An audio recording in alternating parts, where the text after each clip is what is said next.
நலம் தரும் நல்லார் சித்த மருத்துவமனை இதய நோய், சர்க்கரை நோய், பக்கவாதம், சிறுநீரக பிரச்சனை, தண்டுவடம் மற்றும் மூட்டு பிரச்சனைகளுக்கு மிகச்சிறந்த மருத்துவமனை கிருஷ்ணகிரி, சென்னை மற்றும் மதுரை. தொடர்புக்கு 8807666117 மற்றும் 8807666118. செம்மணியில் தமிழர்கள் கொன்றொழிக்கப்பட்டிருக்காங்க. ஒரு தாய் பிள்ளையை அணைச்சவாறே இருக்கிறது போல அந்த தாயோட எலும்பு கூட்டுகளில் பிள்ளையோட எலும்பு கூட்டு இருக்குது. 8 கோடி மக்களோட ஏகோபித்த ஆதரவை பெற்றிருக்கக்கூடிய தமிழ்நாடு அரசு, ஆளக்கூடிய திமுக அரசு, இந்த திமுக அரசு இது குறித்து வாய் திறந்திருக்கா? இது குறித்து தனது கண்டனத்தை, தனது வருத்தத்தை, தனது ஆதங்கத்தை பதிவிட்டிருக்கான்னா இது வரைக்கும் வாய் திறக்கல. இல்லை, நீங்கள் பிஜேபியை கேள்வி கேட்கணுமா, இந்திய ஒன்றிய அரசை கேள்வி கேட்கணுமா, எந்த விதமான ஒரு உரிமையும் இல்லாத ஒரு மாநில சங்கத்தை நோக்கி கேள்வி கேட்பீங்க? எந்த வித உரிமையும் இல்லை எப்படி சொல்ல முடியும்? என்ன உரிமை இருக்கு? இங்க தமிழக அரசு நினைச்சா ஈழத்தை வாங்கி கொடுத்துட முடியுமா? திமுக மட்டும் இருந்துச்சாங்கிறதான் கேள்வி. நீங்க தமிழ்நாட்டுக்குள்ள திமுக பணத்தை பேசுறீங்களே தவிர இந்திய ஒன்றியத்தின் அளவுல காங்கிரஸ் பாஜகவின் பங்களிப்பை பத்தி ஏன் பேச மறுக்கிறீங்க? அன்னைக்கு இந்தியா யாரு?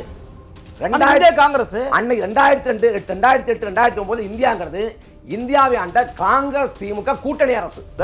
பி டீம் ஆஃப் டிஎம்கே என்ற விமர்சனம் வந்திருக்கு. பாஜக பி டீமா இருந்தோம், இப்போ டிரான்ஸ்பர் ஆகி திமுகவோட பி டீமா இருக்கும். உங்களுடைய செயல்பாடுலாம் இதெல்லாம் ஒரு அபத்தமான, மனிதமான, ஒரு அறவேக்காட்டுத்தனமான ஒரு வாதம். எப்படி சொல்லுங்க? இல்ல, என்ன அவரை போய் பார்த்துட்டு வரீங்க, பார்த்துட்டு வந்த மறுநாள் உங்களுக்கு கட்சியினுடைய முக்கியமான கொள்கை பொறுப்பு செயலாளர் அந்த கட்சியை திட்டி வீடியோ போடுறாரு. திரு சீமான் அவர்கள் மேடையிலேயே அவர்களுக்கும் உங்களுக்குமா போர் நடக்குது. கொஞ்சம் கூட சமரசம் இல்லாம நாங்க பயணிக்கிறோம். இல்ல, அப்ப எனக்கு ஒரு தெளிவுபடுத்துங்க. நம்ம எதிரி திமுகவா, தாவேகாவா, பாஜகவா? இந்த தமிழர் நிலத்துல ஒவ்வொரு முறை எழுச்சி ஏற்படுறப்ப எல்லாம், தமிழ் மக்கள் வெளிப்பட்டு வர்றப்ப எல்லாம் இதே போல ஒரு திரிபோதம் செய்யக்கூடிய, ஒரு குறுக்கு சால் ஓட்டக்கூடிய கூட்டம் வருது. அதெல்லாம் கேட்கிறேன். எதிரிக்கு எதிராக நீங்க போர் செய்யலாம், உதிரிக்கு எதிராக ஏன் போர் செய்வீங்க? உதிரியை போர்லாம் இல்ல, அடிச்சு நொறுக்கிறத, அடிச்சு நொறுக்கி விட்டு தான் எதிரோட சண்டை போட போறோம். கொஞ்சம் கொஞ்சமா தான் மாற முடியும். மார்க்ஸாவோ இல்ல லெனின் அளவுக்கோ உதாரணத்துக்கு சொல்றேன். மாறணும் எதிர்பார்க்கல. முதல்ல அவங்க எல்லாம் இவங்களுக்கு தெரியுமான்னு எனக்கு தெரியல. முதல் விஷயம், ஒரு ஊழல் குற்றவாளி காலில் ஒரு நாட்டோட முதலமைச்சர், மாநிலத்தோட முதலமைச்சர் காலில் வணங்கலாமான்னு ஒருத்தர் கூட கேட்கலையே. ஒரு சின்ன விவாதம் கூட வரலையே. இல்ல, நீங்க எல்லாருடைய சந்திப்புகளுக்கும் உள்நோக்கம் வச்சிருக்கீங்கல்ல? இல்ல வச்சிருக்கீங்கல்ல? இல்ல, முதலமைச்சர் போய் நித்தி ஆயோக்ல பிஎம் பார்த்தாலே சரண்டர் ஆயிட்டாரு, சமாதானம் ஆயிட்டாரு சொல்றீங்க. 4 ஆண்டு காலம் ஏன் புறக்கணித்தார்? 4 ஆண்டு காலம் புறக்கணிக்கிற போது என்ன காரணம் இருந்ததோ அதே காரணம் இப்ப இருக்கா இல்லையா? அந்த கூட்டத்தில் நிதி மட்டும் கேட்கல, பிரதமரோட தொலைநோக்கு பார்வை, நாட்டை வளர்ந்த நாடாக மாற்றக்கூடிய பிரதமரின் தொலைநோக்கு பார்வை பாராட்டத்தக்கது. அந்த கூட்டத்தில் உட்கார்ந்துட்டு போய் பாசிச மோடியை வெளியேறும் தான் சொல்ல முடியும். பாசிச மோடியை வெளியேறும் சொல்ல வேண்டாம், தவறுகளை சுட்டி காட்டலாம்ல. அதிமுக தொடங்குறப்ப 20 ஆண்டுகள் அனுபவம் இருந்துச்சு, 20க்கும் மேலான ஆண்டுகள் அனுபவம் இருந்துச்சு. அதே எம்ஜிஆர் 1980 பார்லிமெண்ட் தேர்தலில் 40 இடங்கள்ல 32 இடம் தோத்து போனார். பார்லிமெண்ட் தேர்தலில், உள்ளாட்சி தேர்தலில் எம்ஜிஆர் கட்சி அதிமுக தோத்து போய் நான் பதவி ராஜினாமா பண்றேன்னு கோச்சிக்கிட்டு போய் அப்புறம் சமாதானப்படுத்தி இருக்க வச்சாங்க. அதே போல புதுச்சேரியில் நடந்த சட்டமன்ற பொது தேர்தலில் எம்ஜிஆர் தலைமையிலான அதிமுக ஒரு இடத்தை கூட வெற்றி பெறாம சுழியமாகி போச்சு, தோத்து போச்சு. 3 படுதோல்வி எம்ஜிஆருக்கு. அவன் எம்ஜிஆர் வெற்றியே சுவைச்சுக்கிட்டு இருந்தார்கள், உண்மை இல்லை. அந்த கணக்கு அப்படி கணக்கு இருக்கிறவரா மக்கள் விரும்பும் முதல்வர் விஜய்னு போய் பிரச்சாரம் பண்ணுவாரு? மக்கள் விரும்பும் முதல்வர் யாரை சொல்றாரு? நல்ல கணக்கு ஏவையா விஜய் இந்த பாடலை பாடிக்கொண்டிருப்பவர் உங்கள் விஜய் என்பது போல மக்கள் விரும்பும் முதல்வர் விஜய் அப்படின்னு யார் சொல்றாங்க? இவங்க தான் சொல்றாங்க, கட்சிக்காரங்க சொல்றாங்க. அது வழக்கமா ஜான் ஆரோக்கியசாமி எழுதி கொடுத்துருப்பாரு.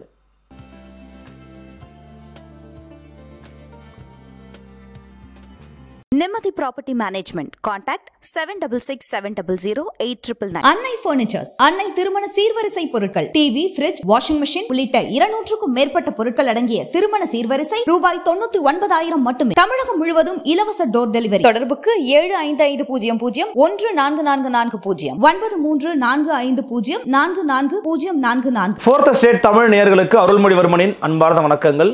இது உங்கள் ஃபோர்த் ஸ்டேட் தமிழ் வழங்கும் பெருதினும் பெருதுகள் நிகழ்ச்சி.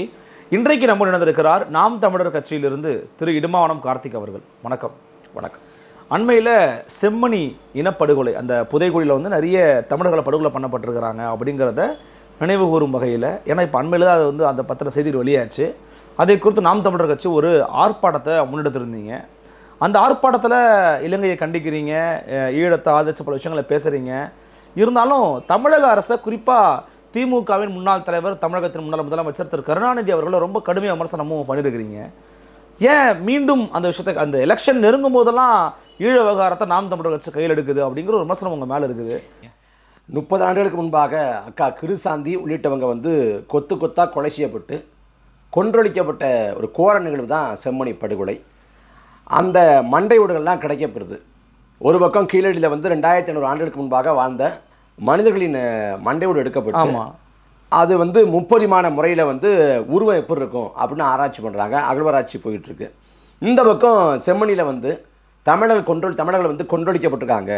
ஒரு தாய் வந்து பிள்ளையை அணைச்சவாறே இருக்கிறது போல் அந்த தாயோட எலும்பு கூட்டுகளில் வந்து பிள்ளையோட எலும்பு கூட்டு இருக்குது. அப்புறம் குழந்தைகளோட எலும்பு கூடு கண்டெடுக்கப்படுது. அதில் பொம்மை இருக்குது, அவங்க பயன்படுத்திய பைகள் இருக்குது அப்படின்னு தெரிய வருது.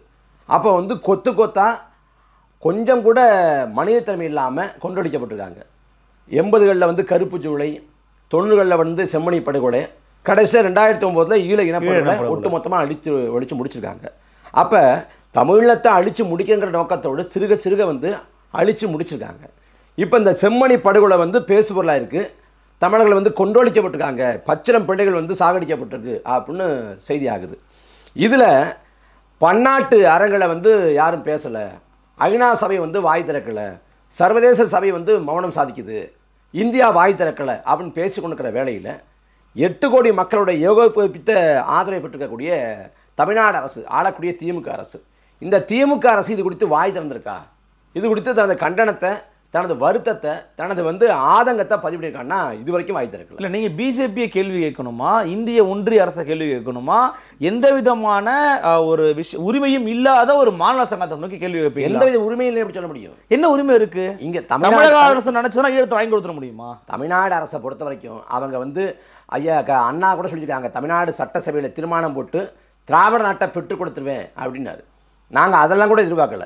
நீங்கள் தமிழ்நாட்டு மக்களின் குரலாக 8 கோடி தமிழ் மக்களுக்கான தாயகம் தமிழ்நாடு. அது மட்டுமில்லாது தமிழர்களின் வரலாற்று தாயகம். தமிழ்நாடு தமிழீழம்னு பிரிந்தால் கூட தமிழர்களுக்கு இருக்கக்கூடிய எஞ்சிருக்கக்கூடிய ஒரே நிலப்பிரபு தமிழ்நாடு தான். அங்கே ஒரு அரசு இருக்குது. அந்த அரசு இதை கண்டிக்கணும், இதை பேசணும், அதை வாய் திறக்கணும். அவங்க ஏன் கண்டிக்கிறதுனா கண்டிக்க மாட்டாங்க, பேச மாட்டாங்க. ஈழம் என்று பேசினா திமுக செஞ்ச நயவஞ்சகம், கருணாநிதி செஞ்ச துரோகம், அது மறுபடியும் பேசு பொருளாகும், மறுபடியும் விவாத பொருளாகும். அதனால அதை பேசக்கூடாது, மறந்து கடந்து போயிடுவோம் அப்படின்னு திமுக நினைக்குது. இதே கருணாநிதியும் அன்பழகனும் தான் அவங்க சட்டமன்ற உறுப்பினர் பதவி ராஜினாமா பண்ணாங்க. 82 தமிழீழம் தான் 1982 ராஜினாமா பண்ணாங்க. இதுமே பண்ணாங்கன்றீங்கல்ல. 2009 என்ன பண்ணாங்க? 2009 ஈழத்தில் மக்கள் கொன்றொழிக்கப்படுற வேலையில் பெரும்பான்மை இல்லாத காங்கிரஸ், மத்தியில் பெரும்பான்மை இல்லாத காங்கிரஸ் தாங்கி பிடித்தது இங்கிருந்த பார்லிமெண்ட் உறுப்பினர்கள் தான். அப்போ ராஜினாமா பண்ணிருக்கலாமே. 82 ராஜினாமா பண்ண நீங்கள் 2009 ராஜினாமா பண்ணி ஒரு வேளை உங்களால் முடிஞ்ச அளவுக்கு முயற்சி எடுத்து அந்த இனாழிவு சாத்தியப்பட்டிருந்தா கூட கருணாநிதி மீது கோபம் வந்திருக்காது. ஆனால் எல்லா துரோகத்தையும் நயவஞ்சகத்தையும் செஞ்சது வந்து திமுக. அன்னைக்கு போராடியவங்களை ஒடுக்குமுறைக்கு உள்ளாக்குனது முத்துக்குமார் தொடங்கி லண்டனில் முருகதாசன், புதுக்கோட்டை பாலசுந்தரம், பள்ளப்பட்டி ரவி, சீர்காழி ரவிச்சந்திரன், மலேசியா செபஸ்டின், கடலூர் ஆனந்த்னு உலகம் முழுக்க 18-19 பேர் இறந்து போனாங்க. தமிழ்நாட்டில் செத்து போனவங்க இந்த மரணத்தை எல்லாம் கடன் தொல்லை, காதல் தோல்வி, அப்போ குடும்ப தகராறுன்னு சொல்லி எல்லாத்தையும் மூடி மறைச்சது. முத்துக்குமார் தன் உடலை வந்து துருப்பிச்சிட்டா வச்சு இந்த போராட்டத்தை பெருக பண்ணுங்க அப்படின்னப்ப முத்துக்குமாரோட உடலை வந்து அவசரமாக அடக்கம் பண்ணி அந்த ஈகத்தை மறைச்சி எல்லாத்தையும் பண்ணது யார்? அன்றைக்கி பள்ளி கல்லூரிக்கு விடுமுறை விட்டு அந்த செய்தியை போய் சேரக்கூடாது, மாணவர்கள்ட்ட வந்து போராட்ட நெருப்பு பற்றக்கூடாதுன்னு முடக்கியது யார்? அன்னைக்கு வந்து நீதிமன்ற வளாகத்துக்குள்ளே காவல்துறை ஏவி விட்டு வழக்கறிஞர்கள், நீதிபதி உட்பட அடித்து மண்டையை பிளந்தது யார்? அன்னைக்கு போராடியவங்களை எல்லாம் அடக்குமுறை சட்டங்களை பாய்ச்சி கைது பண்ணது யார்? ரத்த பொட்டலங்களை பறித்து அன்னைக்கு காலில் போட்டு நசுக்கினது யார்? ஈழத்துக்கு போக வேண்டிய ரத்த பொட்டலங்களை இங்கே குறுந்தகடை எடுத்து ஈழப்படுகொலை குடித்தான குறுந்தகடை எடுத்து பரப்பினவங்களை எல்லாம் அடக்குமுறை சட்டம் போட்டு கைது பண்ணது யார்? அன்னைக்கு முழுக்க சிங்கள ஆளு வர்க்கத்தின் பக்கம் தான் திமுக அரசு இருந்துச்சு. திமுக மட்டும் இருந்துச்சாங்கிறதான் கேள்வி. நீங்க தமிழ்நாட்டுக்குள்ள திமுக பணத்தை பேசுறீங்களே தவிர இந்திய ஒன்றியத்தின் அளவுல காங்கிரஸ் பாஜகவின் பங்களிப்பை பத்தி ஏன் பேச மறுக்கிறீங்க? அன்னைக்கு இந்தியா யாரு? காங்கிரஸ். அன்னைக்கு 2002, 2008, 2009 இந்தியாங்கிறது இந்தியாவை ஆண்ட காங்கிரஸ் திமுக கூட்டணி அரசு. வடக்கு வாழுது தெற்கு ஜெயிங்கிற முழக்கத்தை மாற்றி வடக்கு கொடுக்கிறது தெற்கு வாங்கி கொடுக்கிறதுன்னு அதே காலகட்டத்தில் சோனியா காந்தி அம்மையாரை வைத்துக்கொண்டு சென்னையில் கருணாநிதி பேசியிருக்காரு. தென்னகம் தான் வடக்கை இயக்கி கொண்டிருக்கிறது என்று சொல்லப்பட்ட காலகட்டம். சார் இன்னைக்கு யாருக்கு இல்லை சார் பவர் இருக்கு? இன்னைக்கு அதிகாரமும் ஆட்சியும் பிஜேபி கிட்ட இருக்கு, மோடி கிட்ட இருக்குது. மோடியை திட்டி பேசுங்க. மோடியை பேசுறோம், காங்கிரஸ் பேசுறோம். முதல்ல கேட்கறது இங்க ஆளக்கூடிய அரசு, தமிழ்நாட்டோட முதலமைச்சர் வாய் திறக்கணும். தமிழ்நாட்டு முதலமைச்சர் பேசாம அந்த பக்கம் பேசி பயன் இல்லை. அப்ப இங்க மோடிக்கு வந்து அழுத்தம் கொடுக்க வேண்டிய தார்மீக பொறுப்பு இங்க அரசுக்கு இருக்கு.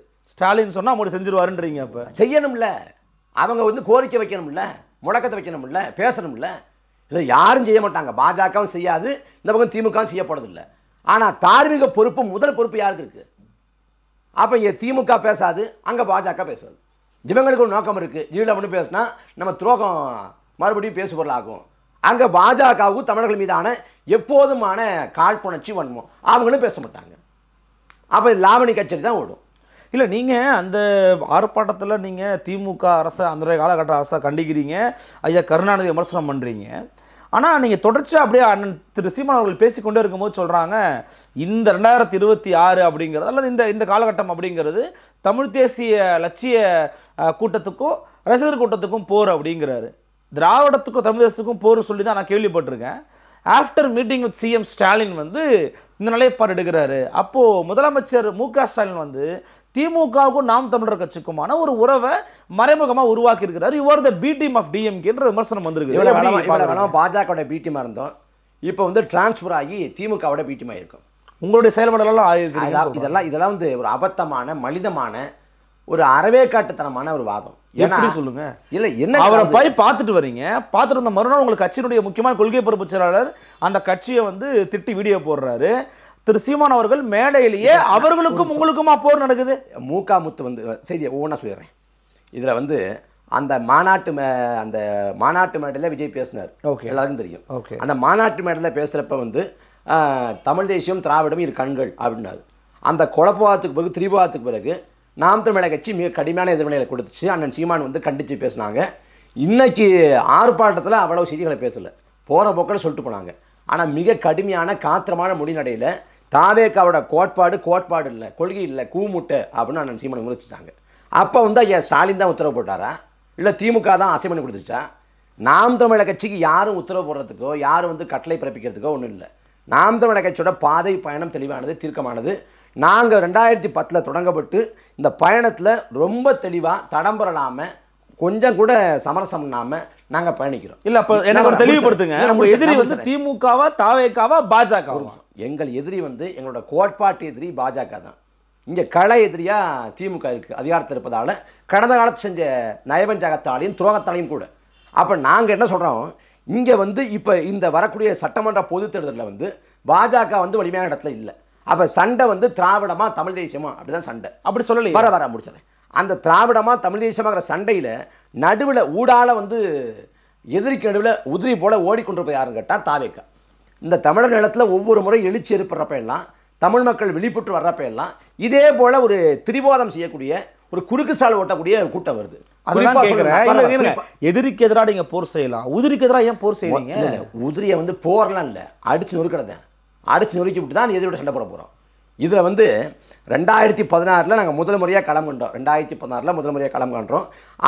அந்த காலகட்டத்தில் வந்து மாற்றுங்கிற முழக்கத்தை வச்சு 2015 ஓராண்டு பொதுக்கூட்டம் நடத்தி புலிப்பாய்ச்சல்ங்கிற திட்டத்தை வகுத்து மாநிலம் முழுக்க பரப்புரை செஞ்சு, நாம் தமிழக கட்சி ஆட்சியின் செயல்பாட்டு அறிவு, நாம் தமிழக கட்சி ஆட்சிக்கு வந்தால் என்ன மாதிரி அந்த ஆட்சி இருக்கும் அப்படிங்கிற வரைவை கொடுத்து, நாம் தமிழக கட்சி விமர்சித்தவங்க கூட அந்த வரைவை பார்த்துட்டு சிறப்பாக இருக்குது, ரொம்ப சிறப்பாக இருக்குது, இவங்க ஆட்சிக்கு வரணும் அப்படி கொண்டாடுற அளவுக்கு அந்த அளவுக்கு கொண்டு வந்தோம்.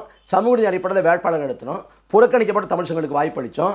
அதே போல் திருநங்கை அக்கா தேவி அவர்களுக்கு வந்து ஆர்கனைகளில் வந்து நிறுத்தணும். இப்படி பெரிய நம்பிக்கை கொண்டு வந்த அந்த காலகட்டத்தில் அன்னைக்கு வந்து நம்மை போலவே மாற்றுங்கிற முழக்கத்தை வச்சுக்கிட்டு இந்த பக்கம் வைகோ, திருமாவளவன், அன்பு, அது இந்திய கம்யூனிஸ்ட், மார்க்சிஸ்ட் கம்யூனிஸ்ட் கட்சி, ஜி.கே. வாசன் உள்ளடக்கிய விஜயகாந்த் தலைமையிலான மக்கள கூட்டணி இருந்துச்சு. அந்த தேர்தல் தோல்விக்கு பிறகு மக்கள கூட்டணி மக்களை கூட்டியாக்கமாக மாறல, அதோட கலைச்சிட்டு போயிட்டாங்க. அண்ணன் திருமா, இந்திய கம்யூனிஸ்ட், மார்க்சிஸ்ட் கம்யூனிஸ்ட் கட்சி, ஐயா வைகோலாம் திமுக பக்கம், வாசன் அதிமுக பக்கம் அப்படின்னு புரிஞ்சு போயிட்டாங்க. அதுக்கு பிறகு 2019 நாங்கள் வர்றப்ப 19 ஐயா கமலஹாசன் வந்தார். கமலஹாசன் வந்து நான் திமுகவுக்கும் அதிமுகவுக்கும் மாற்று அப்படின்னாரு. ஏறக்குறைய 4 விழுக்காடு அளவுக்கு வாக்களை பெற்றார். அந்த தேர்தலில் தோற்ற பிறகு 21 ஒரு அணியமைச்சர் பெருசாக அது எடுபடலை, அதோட போயிட்டார். அதே போல் இப்போ 26ல் இன்னைக்கு திமுகவா அதிமுகவா அப்படிங்கிற இந்த இது போய் திராவிடமா தமிழ் தேசியமா ரெண்டு பேரும் திராவிட கட்சியில் அம்பலப்பட்டிருக்கு. அப்போ இந்த சமயத்தில் விஜய் வர்றார். அவர் என்ன கோட்பாடை கொண்டு வர்றாருன்னா எந்த கோட்பாடும் இல்லை, எந்த கொள்கை தெளிவும் இல்லை, எந்த அரசு நிலைப்பாட்டில் வந்து ஒரு தெளிவான தீர்க்கமான புரிதல் இல்லை. அதை கடந்து இதுவரைக்கும் இல்லாத அளவுக்கு தமிழ்நாட்டில் வந்து எத்தனையோ கட்சிகள் தொடங்கப்பட்டிருக்கு. இதுவரைக்கும் இல்லாத அளவுக்கு அரசியல் படுத்தப்படாத ஒரு என்ன சொல்றது ஒரு கும்பல் போல ஒரு கூட்டத்தை கொண்டு வர்றாரு. ஏன்னா அவ்வளோ பெரிய ஃபேன் பேஸ் அவருக்கு இருக்குது. அந்த ரசிகர்கள் கூட்டத்தை அரசியல்மயப்படுத்த வேண்டியது அவருடைய கடமை தான் நான் புரிஞ்சுக்கிறேன். ஆனா எடுத்த உடனே எல்லாராலையும் கார்ல் மார்க்ஸ் சம்போலையோ லெனின் போலவோ அண்ணல் அம்பேத்கர் போலவோ மாற முடியாதுங்க. கார்ல் மார்க்ஸ் கொஞ்சம் கொஞ்சமா தான் மாற முடியும். கார்ல் மார்க்ஸாவோ இல்ல வந்து லெனின் அளவுக்கோ உதாரணத்துக்கு தான் சொல்றேன். மாறணும்னு எதிர்பார்க்கல. முதல்ல அவங்க எல்லாம் இவங்களுக்கு தெரியுமான்னு எனக்கு தெரியல முதல் விஷயம். அப்புறம் குறைந்தபட்சமான ஒரு அரசியல் புரிதல். இப்ப தன்மான சுயமரியாதை அப்படின்னு பேசியவர் தான் அவங்க ஈவேரா. அந்த ஈவேராவோட வழி பின்பற்றாங்க அப்படின்னா குறைந்தபட்சம் வந்து புஷியானது காலில் விடாமல் இருக்கலாம்ல. நீங்கள் வந்து முற்போக்கு அப்படின்னு பேசுவீங்கன்னா நீங்கள் வந்து பதாயிக்கு பாலாபிஷேகம் பண்ணாமல் இருக்கலாம்ல. நீங்கள் மாற்றம் காந்தி சொல்கிறாரு, மாற்றம்ங்கிறது நம்மகிட்டலேருந்து தொடங்கணுங்கிறாரு. அப்போ மாற்றம் நம்மளிலேருந்து தொடங்கணும்னா நீங்கள் வந்து லஞ்சம் ஊழல் எதிர்ப்பு அப்படின்னு பேசுகிறோம்னா அதற்கான தார்மீகத்தை கொண்டுக்கணும்னா என்னோட படங்களுக்கு வந்து இனிமேல் பிளாக் டிக்கெட்டுங்கிற ஒரு ஒரு இதே இருக்காது, அந்த கான்செப்டே இருக்காது. அப்படி பிளாக் டிக்கெட்னு யாராவது வந்தாங்கன்னா நீ பிடிச்சி கொடுங்க. லஞ்ச ஊழல் வந்து புறையோடி போயிருக்கு எல்லா இடத்தையும், அது களையப்படணும். முதல்ல என் துறையான திரைத்துறையில் வந்து என் படங்களுக்கு நான் களைய முற்படுறேன் அப்படின்னு சொல்லலாம்ல. விஜய் நினைச்சா அதை மாற்றணும் நம்புறீங்களா? குறைந்தபட்சங்க அவரோட திரைப்படங்களுக்கு இந்த பிளாக் டிக்கெட்டுங்கிற அந்த கான்செப்ட் வேண்டாம் அப்படின்னு சொல்லட்டும். இதெல்லாம் பண்ணாதான் அரசியல் வரணும்ன்ற இல்லைண்ணே, ஒரு தாரிமையும் இருக்குங்கிறேன். இப்போ இவருக்கு என்னன்னா எந்த வித அதாவது பணம் அதாவது போதுங்கிற அளவுக்கு சம்பாதிச்சாச்சு, அந்த பண போதையில் வந்து அனுபவிச்சாச்சு. இப்போ அதிகார போதை தேவைப்படுது. அந்த அதிகாரத்தை அடையிறதுக்கு முழுக்க வாக்கரசியலை தான் நோக்கமாக கொண்டு ஒழிய ஒரு சேவை அரசியலோ ஒரு கருத்தியல் சார்ந்த சித்தாந்த அரசியலோ எந்த அரசியலும் இல்லை.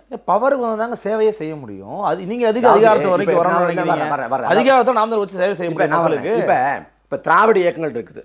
இப்போ திராவிட இயக்கங்களை பொறுத்த வரைக்கும் அவங்க ஒரு கோட்பாடு அப்படின்னாங்க என்னன்னா சாதி ஒழிப்பு சமூக விடுதலை தான் பிரதானம், அதற்கான அரசியல் தான். அந்த சமூக விடுதலை வழியாக மக்களுக்கு நாங்கள் நலன் பயக்க போகிறோம் அப்படின்னாங்க.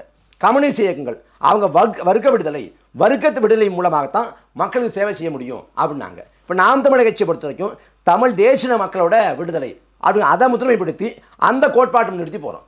இதில் வந்து கம்யூனிஸ்ட் கட்சிகள் தமிழ்நாட்டில் சமரசம் பண்ணிருச்சு, திராவிட இயக்கங்கள் நீர்த்து போச்சு, அதெல்லாம் போச்சு ஒரு பக்கம். ஆனால் வர்றப்போ ஒரு கோட்பாடுன்னு சொன்னாங்க. இப்போ விஜய் வந்து இந்த மக்களுக்கான விடிவுக்காக இந்த மக்களோட நலவாழ்வுக்காக என்ன கோட்பாடு வைக்கிறார்? என்ன கோட்பாடு? அவர் திராவிடமும் தமிழ் தேசமும் இந்த மண்ணின் இரு கண்கள்லாம் அவர் வாங்கிக்கிறாருங்க. இது வந்து ஒரு அடையாள அரசியல். போகிற போக்கில் வந்து நடிகர்கள்ட்ட கேட்பாங்க உங்களுக்கு யாரை பிடிக்கும், மணிரத்னத்தை பிடிக்குமா இல்லை வந்து பாலுமகேந்திரா பிடிக்குமான்னா ரெண்டு பேரும் என் கண்கள். இளையராஜா பிடிக்குமா ஏஆர் ரஹ்மான் பிடிக்குமா இல்லை ரஜினிகாந்த் பிடிக்குமா கமலஹாசன் பிடிக்குமா ரெண்டு பேரும் என் கண்கள் அப்படின்னு சொல்லிட்டு போயிடுவாங்க. அந்த மாதிரி தமிழ் தேசமும் திராவிடம் இரு கண்கள்னா தமிழ் தேசம் என்னன்னு சொல்லு, திராவிடம் என்னன்னு சொல்லு. இதில் வந்து திராவிடமும் தமிழ் தேசமும் ஒன்றுங்கிற அண்ணா முன்வைத்த கோட்பாட்டுக்கும் பெரியார் முன்வைத்த கோட்பாட்டுக்குமே மாறுபாடு இருக்கு. பெரியார் வந்து திராவிடர் இர் விகுதி, அண்ணா வந்து திராவிடம் இம் விகுதி. திராவிடம்னது நிலத்தை அடிப்படையாக வச்சது, திராவிடர்னது இனத்தை அடிப்படையாக வச்சது, சோக்கால் இனம். அந்த இனங்கிறது பார்ப்பனம் அல்லாதார். பெரியார் வந்து கடைசி வரைக்கும் பெரியார் ஈவேரா வந்து பார்ப்பனரை வந்து திராவிட கழகத்தில் சேர்க்கலை, இன்னைக்கு வரைக்கும் சேர்க்க மாட்டாங்க. அங்கே வந்து பார்ப்பனம் சேர்க்க மாட்டாங்க. ஆனால் அண்ணா வந்து திமுகவோட கொள்கை வகுப்பணியிலேயே விபி ராமன் ஒரு பார்ப்பனம் சேர்த்து வச்சிருந்தார். அவர் ரெண்டுக்கும் மாறுபாடு இருக்கு, இது வேற அது வேற. அப்போ அண்ணா வச்சதும் பெரியார் வச்சதுமே ஒன்றும் இல்லைங்கிறப்ப தமிழ் தேசமும் திராவிடம் அப்படி உண்டாக்க முடியும்? அப்போ அது தேவையில்லாத குழப்பமா இல்லையா? திராவிடம் என்பது போலி. நாங்கள் அடிச்சு அடியில் ஒரு 10 ஆண்டுக்கு முடிய ஐயா சுவையெல்லாம் நாம் மொழியால் தமிழர்கள் இனத்தால் திராவிடர்கள் நாங்கள் சரியா 10-12 ஆண்டுக்கு முன்னாடி. ஆனால் இன்னைக்கு என்ன சொல்றாங்க, திராவிடம் என்பது ஒரு இனமாக இருந்தது தத்துவமாக பரிணாமத்தை அடைந்து விட்டதுங்கிறாங்க. ஒரு இனம் எப்படிங்க தத்துவமாக மாறும்? ஏன்னா அம்பலப்பட்டு போன பிறகு இனிமே திராவிட இனம் சொல்ல முடியாதுங்கிறதுனால திராவிடம் என்பது கருத்தியல் தத்துவம் அப்படிங்கிறாங்க. இப்போ இந்த இடத்துல அவனே வந்து விலகி போயிட்டான். திராவிடங்கிறது தத்துவம் அப்படின்ட்டான், தமிழ் தேசியம்னு அத்தனை சொல்ல வந்துட்டான். அப்போ இந்த சமயத்தில் திராவிடம்ங்கிறது ஒட்டுமொத்தமாக பட்டு போய் நீர்த்து போய் தமிழ் மக்களை விட்டு அதை அம்பலப்பட்டு கொண்டிருக்கிற வேலையில் மறுபடியும் வந்து திராவிடமும் தமிழ் தேசியம் கண்கள் அப்படின்னா இதை எதிர்க்கணுமா இல்லையா? இல்லை, அப்போ நான் என்ன கேட்குறேன்னா, நீங்கள் சொல்கிற மாதிரி கோட்பாட்டு புரிதல் இல்லை, கொள்கை புரிதல் இல்லை, தத்துவ புரிதல் இல்லை, இப்படி புரிதல் இல்லாத ஒருத்தரை ஏன் அவருக்கு எதிராக போர் பண்றீங்க? கடந்து போங்க. இது வந்துங்க, நீங்க உங்களுக்கு ஈக்குவலான ஐடியாலஜிகள் இனிமே ஒரு கிடையாது இல்ல, ஏன் அதை பத்தி இவ்வளவு நேரம் பேசுறீங்க? அவர் எதிரியே இல்லைங்க, உதிரி. அப்புறம் ஏன் அவருக்கு எதிராக போர் செய்வீங்க? அதனால அவரை வச்சு இங்க செய்யப்படக்கூடிய போலியான கருத்துருவாக்கங்கள் என்ன கருத்துருவாக்கம் வர திட்டமிட்ட ஊடக கட்டமைப்பு. என்னன்னா விஜய்க்கு வந்து 15 விழுக்காடு வாக்கு இருக்கு, 20 விழுக்காடு வாக்கு இருக்கு, 150 விழுக்காடு வாக்கு இருக்கு. சொல்லிட்டு போட்டுங்க, அது நீங்க டிஸ்டர்ப் ஆகுறீங்க. இல்ல நாங்க தொந்தரவாலாம் அவன் ஆகல. இது வந்து போலியான கருத்துருவாக்கம். ஒரு தொலைக்காட்சி, ஒரு முதன்மையான தொலைக்காட்சி விவாதம் நடக்குது. தாவேகாவால யாருக்கு சேதாரம்? நாம் தமிழருக்கா, பாஜகவுக்கா, திமுகவுக்கா, அதிமுகவுக்கா அப்படின்னு. தாவேகா சேதாரம் ஏற்படுத்துமா அப்படிங்கிறத முதல் கேள்வி வைக்கப்படணும். ஆனால் தாவேகாவால் யாருக்கு சேதாரங்கிறப்ப தாவேக்கா ஒரு சேதாரத்தை ஏற்படுத்துங்கிற முன்முடிவுக்கு அந்த தொலைக்காட்சி வந்துருது. அவங்களே ஒரு கருத்துருவாக்கம் செய்றாங்க. இப்போ நாம் தமிழர் கட்சி போராட்ட காலத்தில் நிற்குது, தொடர்ச்சியாக எல்லாத்துக்கும் போராட்டம். நாம் தமிழர் கட்சி கால் பதிக்காத போராட்ட காலமே இல்லை. ஆனால் நாம் தமிழர் கட்சி குறித்தான செய்தி வருதா? இத்தனைக்கும் 8.2 விழுக்காடு வாக்களை பெற்ற ஒரு மாநில கட்சி நாம் தமிழர் கட்சி. நாம் தமிழர் கட்சி வந்து பேசுபொருளாகாது. அண்ணன் சீமானோட நீங்கள் ஒரு பத்திரிகையாளர் சொல்லுங்களேன், அண்ணன் சீமான் பேசி அந்த பேச்சை வச்சு எது விவாத பொருளாக மாற்றிருக்காங்க? ஏதாவது சர்ச்சையாக மாற்றணும்னா அதை விவாத பொருளாக மாற்றுவாங்க. ஆனால் அண்ணன் சீமான் வந்து கிராமப்புறம் சார்ந்த தொழில்களை வந்து மேம்படுத்தணுங்கிறாங்க. இப்போ மேய்ச்சல் நிலம் எங்கள் உரிமை அப்படிங்கிற முழக்கத்தை வச்சு ஆடு மாடுகளையும் மாநாடு போடுறோம். அதே போல் வந்து தலைநகரத்தை வந்து பரவலாக்கணும் அப்படின்னு சொல்கிறோம். விவசாயத்தை தேசிய தொழிலாக்குவோம் அப்படின்னு சொல்கிறோம். அதே போல் வந்து ஆடு மாடு வளர்ப்பை வந்து பிரதானப்படுத்தி அதில் ஈடுபடுறவங்களுக்கு வந்து நாங்கள் அரசு வேலை தருவோம்னு சொல்கிறோம். சரிபாதி பெண்களுக்கு ஆண்களுக்கு வாய்ப்பு தர்றோம். அதே போல் தண்ணீர் விற்பனை பொருளுங்கிறோம். அப்புறம் வந்து இந்த மண்ணுக்கு வந்து கெடுதல் விளைவிக்காத மக்களுக்கான கிராமப்புறம் சார்ந்த தொழில் இந்த மண் சார்ந்த தொழிற்சாலை அமைப்போங்கிறோம். இது குறித்தெல்லாம் பதிவாதங்கள் வந்து தொலைக்காட்சி நிகழ்த்தப்பட்டிருக்கானா இல்லை. ஆனால் ஏதாவது ஒரு சர்ச்சையாக தான் வாதம் எடுப்பாங்க.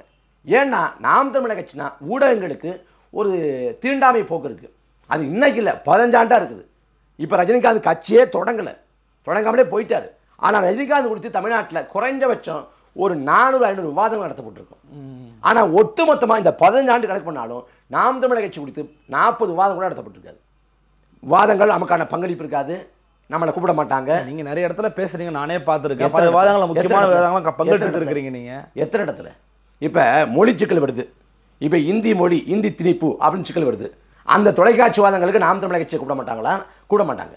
ஏன் கூட மாட்டாங்கன்னா அந்த மொழி சிக்கலில் அதிகமாக பேசி திமுக அதன் பயணம் வந்து முழுமையாக அறுவடை பண்ணணும். அப்போ திமுகவை பாஜகவானு குறை வைப்பாங்க. அதே போல் முருகன் மாநாடு நடத்துகிறாங்க. முருகன் மாநாட்டுக்கும் திமுகவுக்கும் என்ன சம்பந்தம்? திமுக முருகனை பற்றி பேசியிருக்கா?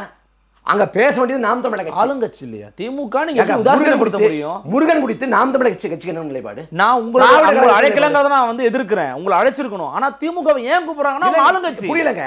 அங்க வந்து முருகன் அப்படிங்கிற அந்த கருத்தில் இருக்கு பாருங்க, அந்த அந்த அந்த முன்னோன் அது குறித்து தமிழ்நாட்டில் பேசியது நாம் தமிழர் கட்சி தான். நாம் தமிழர் கட்சியை கூப்பிடாம திமுக ஏன் குறை வைக்கிறேன்? ஏன்னா அங்க பாஜக அடிச்சு திமுக ஸ்கோர் பண்ணணும், ஓகே, ஆதாயம் அடையணும். அப்ப இது எல்லாமே ஒரு ஊடக லாபி இருக்கு, அது தனியாக சொல்லலாம். இப்போ விஜயை பொறுத்த வரைக்கும் 5 லட்ச ரூபா பணம் கொடுத்துட்டா 25 அந்த நியூஸ் கார்டு போடுறாங்களாம்.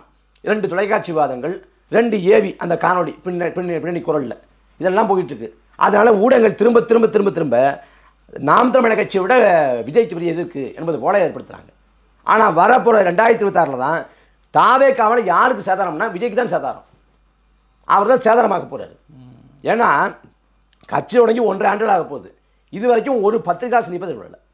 நரேந்திர மோடி பத்திரிகையாளர் எதிர்கொள்ளலை அப்படின்னு பேசுகிறோம். ஏன் விஜய் வர வேண்டியதானே?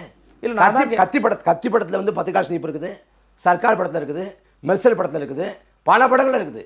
ஏன் நிஜத்தில் நிகழ்த்த மாட்டேங்கிறீங்க? இல்லை, நான் என்ன சொல்கிறேன்னா, நீங்கள் இப்படி விமர்சனம் பண்ணுறதெல்லாம் யார் நம்ம ரசிக்கிறாங்க, கொண்டாடுறாங்க, வரவேற்கிறாங்க? திமுக. அப்போ திமுக விரும்புகிறது, கொண்டாடுகிறது, வரவேற்கிறது, அதை நாம் தமிழர் செய்கிறது என்றால், அதுவும் இந்த மீட்டிங்கு பிறகுதான் அது அக்ரெசிவாக பண்ணுறீங்கன்ற விமர்சனம் வந்துச்சு அப்படின்னா, சரி, இந்த மீட்டிங்கே முதல்ல உங்களுடைய தீவிரமான தமிழ் தேசியவாதிகள் எதிர்க்கிறாங்க, விமர்சனம் பண்றாங்க. தீவிரமான தமிழ் தேசியவாதி யாரு? அப்படிலாம் ஒன்றும் இல்லைங்க. அதாவது இணையத்தில் உட்காந்து யாராவது கிளம்பலாம். இதில் வந்து நாம் தமிழர் கட்சி வந்து தாவேக்கா விமர்சனம் பண்ணால் திமுக ரசிக்குதுன்னா கொண்டாடலாம். நாளைக்கு திமுகவை அடிந்து போட்டு அடிச்சுக்கிட்டு தான் இருக்கோம் எப்பயுமே. அதை தாவேக்கா ரசிக்கும், பாஜக ரசிக்கும், பாஜக அடிப்போம், திமுக ரசிக்கும். இவன் ரசிக்கிறான், அவன் ரசிக்கிறான், இவன் பார்க்குறான், அதுக்கு நடத்த முடியாது. நாம் தமிழர் கட்சியோட கருத்துக்கு, நடைபாட்டுக்கு, செயல்பாட்டுக்கு நாங்கள் பொறுப்பு. நாம் தமிழர் கட்சியை பற்றிய மற்றவங்க புரிதலுக்கு நாங்கள் பொறுப்பு இல்லை. இதில் நாம் தமிழர் கட்சி அண்ணன் சீமான்னா இந்த சந்திப்புகளுக்கெல்லாம் ஒரு உள்நோக்கம் அறிவிக்கப்படுது. மூக்காமுத்து வந்து மறையலைன்னா அங்கே போயிருப்பாரா? போயிருக்க வாய்ப்பு இருக்கா? மூக்காமுத்து மறைஞ்சு போயிடுறாங்க. அன்னைக்கு போகலாம்னா நான் முத்துக்குமாரோட நினைவந்தல் நிகழ்வு இருக்குது. நினைவந்தல் வந்து ஒரு இசை நிகழ்ச்சி நடத்துகிறாங்க இங்கே நேரு விளையாட்டரங்கில். அதுக்கு போகிறாங்க. அடுத்த நாள் போடலாங்கிறப்ப அன்னைக்கு பார்க்குறாங்க. ஒரு இருக்கலாங்க, எதுங்க நேரில் ஐயா போகணும் அப்படின்னு கேட்குறாங்க. கருணாநிதி செத்து போனப்ப, ஐயா கருணாநிதி மறைஞ்சு போனப்ப, கருணாநிதி உடல்நிலை பாதிக்கப்பட்டு கிடந்தப்ப 2 முறை பார்க்க போனாங்க. கருணாநிதி இப்போ இந்த உடனே கருணாநிதி துரோகி தான், இந்த இடத்துக்கு துரோகி தான். ஆனால் அரசியலில் மாண்புன்னு ஆகிடுது, அது தவிர்க்க முடியாமல் ஆகிடுது.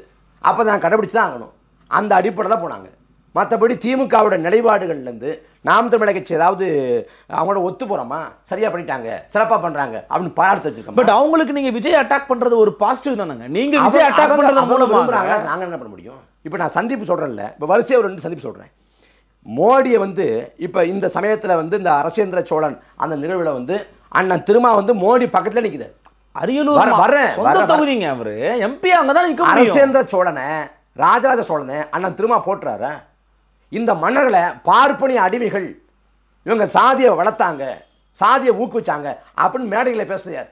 அவர் தான் பேசினாரு. அப்புறம் அப்படி பேசினாலும் நீங்க ஒரு எம்பியா இருக்கும்போது ஒரு புரோட்டோகாலுக்கு நீங்க உட்கார்ந்து அந்த நிகழ்வை புறக்கணிச்சிட்டா என்ன ஆயிட போகுது?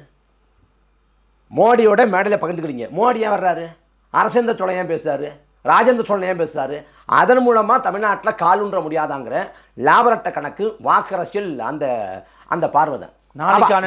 முதலமைச்சரா இருந்தாரு, வரும்போது நீங்க தவிர்த்துருவீங்களா? வெளியே போங்கன்னு சொல்லிருவீங்க. சந்திரசேகர் ராவ் பண்ணார்ல தெலுங்கானாவில், மோடி வர்றப்பெல்லாம் மாநிலத்தை விட்டு வெளில போனார்ல. அப்போ அதை செஞ்சுதான் ஆகணும். ஒன்று இந்த முடிவிலே இருங்க. அப்போ எடப்பாடி பழனிசாமி இதே மேடையை பகிர்ந்துக்கிட்டப்ப நீங்கள் என்ன சொன்னீங்க? அப்போ ஏன் கோபேக் மோடி? நீங்கள் எடப்பாடி பழனிசாமி வரவேற்றது புரோட்டோகாலா இல்லையா? இப்போ நான் என்ன கேட்குறேன், நரேந்திர மோடியை தமிழ்நாட்டுக்குள்ளே வந்து நாங்கள் விட மாட்டோம், go back Modi, cut out Modi சொன்னது இதே திமுக. ஆனால் திமுக ஆட்சிக்கு வந்தவுடனே கேலோ இந்தியா, செஸ் ஒலிம்பியா, அப்புறம் மருத்துவ கல்வி திறப்புக்கு எல்லாத்துக்கும் மோடியை வந்து போய் கூப்பிட்றாங்க. கூப்பிடுங்கிற நிர்பந்தம் இல்லை, கட்டாயம் இல்லை, எந்த புரோட்டோகாலும் இல்லை, கூப்பிட்றாங்க. இவர் வெங்கைய நாயுடு யார்? ஆர்எஸ்ஸா இல்லையா? பிஜேபியா இல்லையா? அவர் துணை குடியரசுத் தலைவர் பொறுப்பில் இருக்கலாம். அவர் யார்? முதல்ல அவரை கூப்பிட்டு வச்சு கருணாநிதியோட அந்த சிலை திறக்கிறாங்க.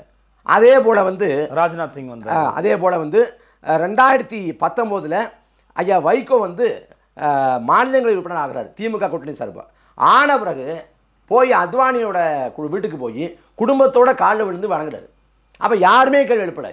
அத்வானி வந்து ஒரு இந்துத்துவ சூத்திரதாரி, குஜராத் இனப்படுகொலையில் வந்து பின்புலத்தில் இருந்தவர், பாபர் மசீது இடித்தவர்.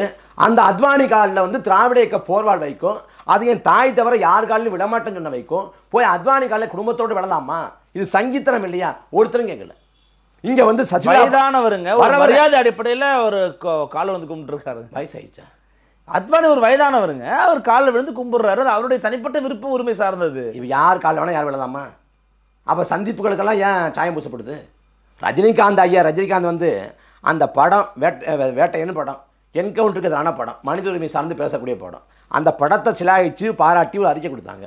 ரஜினிகாந்த் வந்து அழைப்புக்கு வர்றாரு, நன்றி சொல்கிறாரு, பரஸ்பரம் நல விசாரிக்கிறாங்க. அப்போ சந்திக்க விரும்புகிறாரு. ஒரு தேதியை முடிவு பண்ணுறாங்க, நவம்பர் 8 வரலாம்ங்கிறாங்க, வந்து பார்க்கலாம் நல்லா இருக்குங்கிறாங்க ஐயா ரஜினிகாந்த்.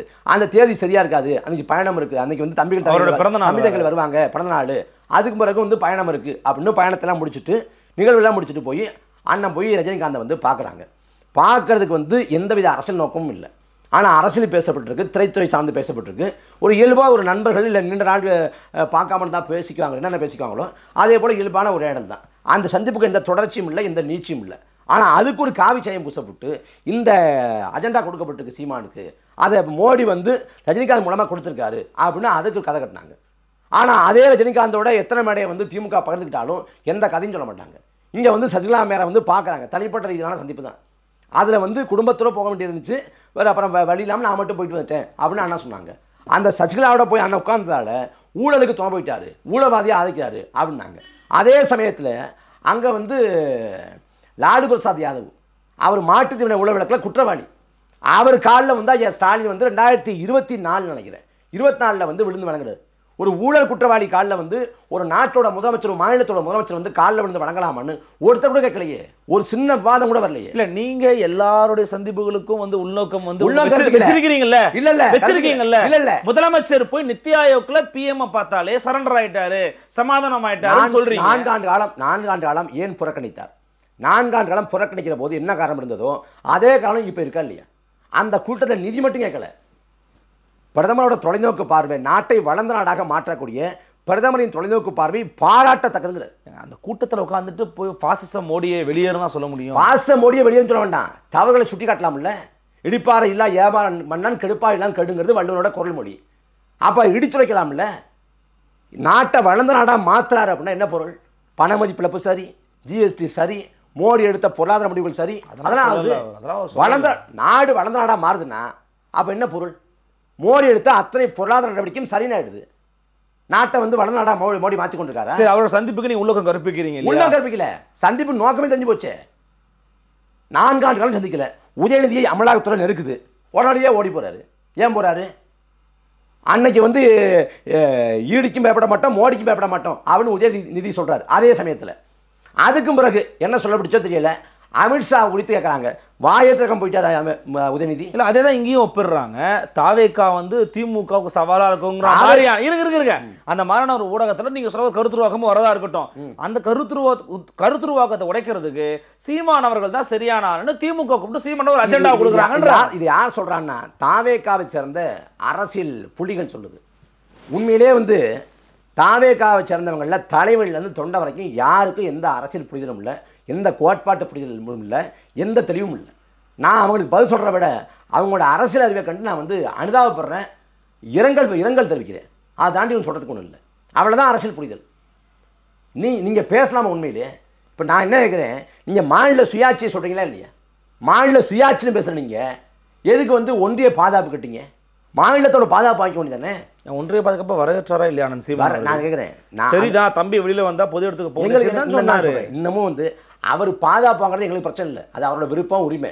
நான் என்ன கேட்குறேன், மாநில சுயாட்சி என்று பேசக்கூடிய நீங்கள் ஏன் ஒன்றிய அரசின் பாதுகாப்பு கேட்குறீங்க? மாநில அரசின் பாதுகாப்பு காவல்துறை பாதுகாப்பு கேட்டு பெற்றுக்கலாமே. அப்புறம் வந்து அண்ணா பல்கலைக்கழக விவகாரத்தில் ஆளுநரை பார்த்து மனு கொடுத்தீங்க, அது எப்படி செய்ய இருக்கும்? அவர் ஒரு பொசிஷன் இருக்கிறாருங்க. அண்ணா பல்கலைக்கழகத்தோட வேந்தர் யாரு? ஆளுநர் தானே. அந்த குற்றத்துக்கு தார்மீக பொறுப்பேற்க வேண்டியவர் ஆளுநர். அதை குற்றம் சாட்டப்பட வேண்டிய ஆளுநர்கிட்ட போய் மனு கொடுத்தீங்கன்னா இது என்ன உங்கள் கோட்பாடு? நாட்டுக்கு தாடி நாட்டுக்கு ஆளுநர் இருக்குங்கிற அண்ணாவோட முழக்கத்தையும் பேசுறீங்க, அப்புறம் அதுக்கு முரண்பாடாக போய் ஆளுநர்கிட்டையும் மனு கொடுப்பீங்கன்னா இது என்ன நிலைப்பாடு? திமுக அண்ணா ஆளுநர் எதிர்க்கிறாங்க, ஆனால் அவங்க ஆளுநர் கீழே அதான் சந்திரபோதம்ங்கிறேன். நீங்கள் வந்து ஆளுநர் இல்லாமல் பதவி ஏற்றுக்குங்க அப்படின்னு நான் விதண்டவாதான் பேசல. இப்போ ஆளுநர்கிட்ட போய் பதவியை நீக்கம் பண்ணுங்க, ஆளுநர்கிட்ட போய் ஆட்சியை கலைச்சி விடுங்க அப்படின்னு மனு கொடுத்தீங்கன்னா, அப்படின்னு கோரிக்கை வச்சிங்கன்னா அது அபத்தம்ங்கிறேன். அந்த அபத்தத்தை திமுக பண்ணுது, அந்த முரண்பாட்டை திமுக செய்யுது. அதே போல முரண்பாட்டை தான் விஜயம் செஞ்சாரு. வேற என்ன இருக்குது? தாவேக்கா இப்போ உங்களுக்கு ஒரு கொள்கை எதிரியா அல்ல அந்த மாதிரி? தாவேக்கா எதிரியே இல்லைங்க, உதிரி தாங்க, ஒரு உதிரி தான். போகிற புகழ் அடிச்சு போவோம், அவ்வளோதான். பெருசாலாம் போட்டு ஆள்டிக்க தேவையில்லை. ஊடகங்கள் வந்து கூட்டம் வரும்.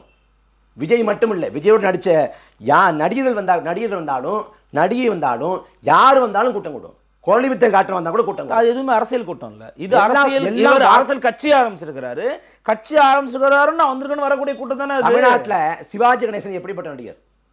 நடிகர் சிவாஜி கணேசன் திருவையாறுல சொந்த தொகுதியில் தோத்து போனாரா இல்லையா? எம்ஜிஆர் ஜெயிச்சாரா? எம்ஜிஆர் ஜெயிச்சாரு. எம்ஜிஆர் எப்படி ஜெயிச்சாரு?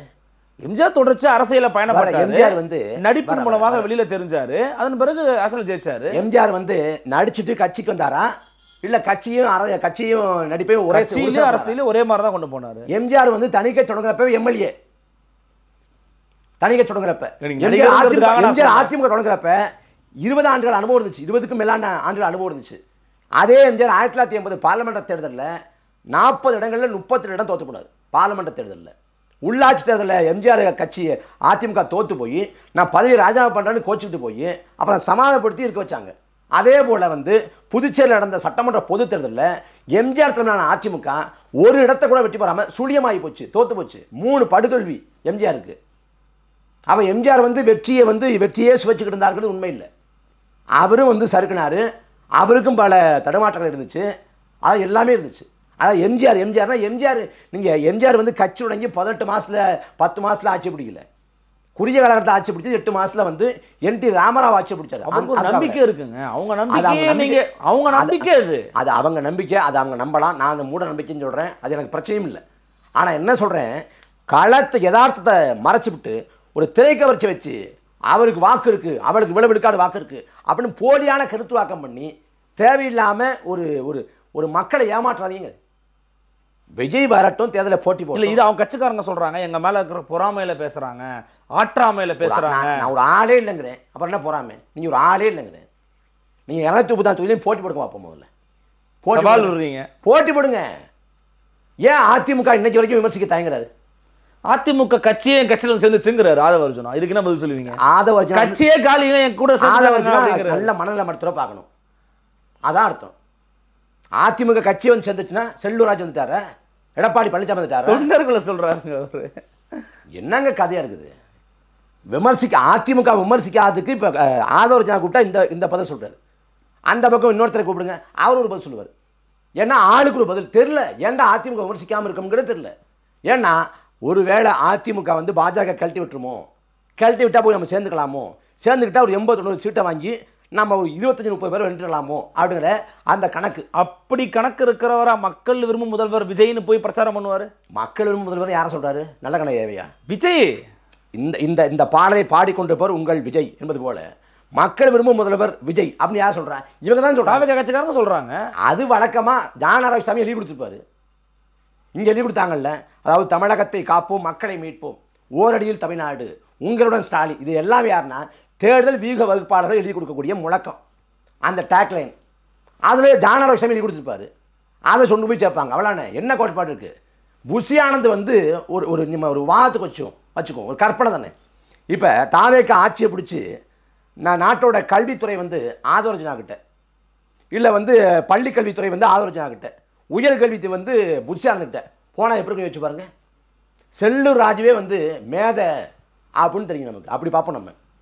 ஏன்னா அப்படி இருக்கு, ஒன்றுமே தெரியல, ஒரு அரசியல் புரிதலே கிடையாது, மக்களவைக்கும் மாநிலங்களுக்கும் வேறுபாடு கலங்க தெரியாது, எதுவுமே தெரியாது. ரொம்ப அண்டர் பண்றீங்கன்னு நினைக்கிறேன். தமிழக அண்டர் எஸ்டிமேட்ல யதார்த்தம் சொல்றேன். அவங்க கற்றுக்கிட்டு வரட்டும், வரவேற்போம், வாழ்த்துவோம். ஏன்னா ஏதாவது இணைகள் அரசியலுக்கு வரணுமா? வரவங்க படிக்கட்டும், கற்றுக்கட்டும், ஒரு முற்போக்காக வரட்டும், அரசியல்படுத்தப்பட்ட கூட்டமாக வரட்டும், வரவேற்போம். இப்போ வரைக்கும் ரசிக மன்றத்தில் வந்து எப்படி பால் ஊற்றுனீங்களோ அதே போல் பால் ஊற்றுறேன். டைம் கொடுங்களேன், கொஞ்சம் டைம் கொடுங்களேன், மாறட்டும், இது பண்ணட்டும். அப்போ திமுகவுக்கு நிகராக அடிக்கிறீங்களே போட்டு. திமுகவை எந்த வேகத்தில் அட்டாக் பண்ணுறீங்களோ அதே வேகத்தில் விஜய் அட்டாக் பண்ணுறீங்க. தாவேக்காவை அடிக்கவே ஆரம்பிக்கல, ஆனால் அதுக்குள்ளே அலறேன். அடிக்க ஆரம்பிச்சு வேற மாதிரி இருக்கும். இது வந்து போகிற பக்கம் சொல்கிறோம், ஒரு நட்பாக சொல்கிறோம். இதை திருத்திக்கிங்க, மாற்றிக்கிங்க, வெற்று கூச்சல் போடாதீங்க, அறிவார்ந்த கூட்டமாக மாறுங்க, கொஞ்சம் படிங்க, வாசிங்க, கற்றுக்குங்க, கோட்பாட்டுவாதியாக கொள்கைவாதியாக வளர்ந்து வாங்க அப்படின்னு சொல்கிறோம். அப்படி எதுவுமே இல்லைன்னா என்ன பண்ணுறது? பல விதமான கருத்துக்களை பகிர்ந்துட்டீங்க. மிக்க நன்றி. முன் சந்திக்கலாம். வணக்கம்.